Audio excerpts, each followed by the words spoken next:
Сәлеметсіздер ме, құрметті оқушылар? Қазақ тілі сабағы басталды. Бүгін бізде екінші сабақ. Сабақтың тақырыбы әдеби тілдің стильдері.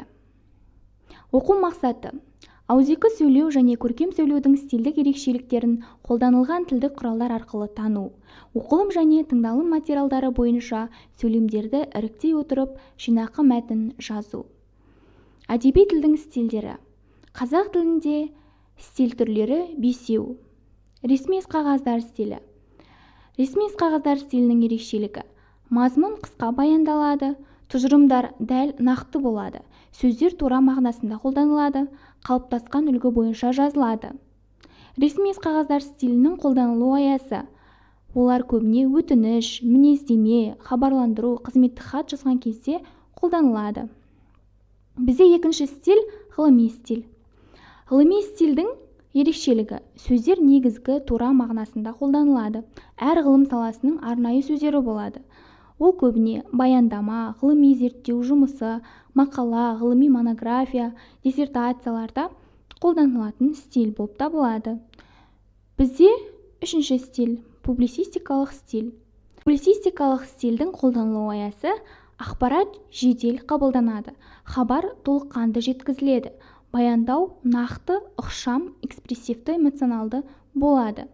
Ол көбіне бұқаралық ақпарат құралдарының, радио, теледидар, газет-журналдардың тілі болып табылады. Төртінші стиль бізде көркем әдебиет стилі.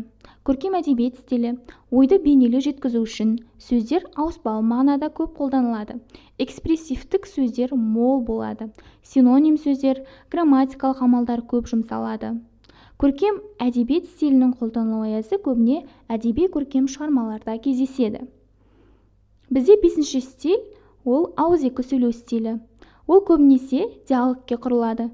Қарапайым сөздер қолданылады. Қалыптасқан сөйлем құрылымы сөйлеуде өзгеріске көп түседі.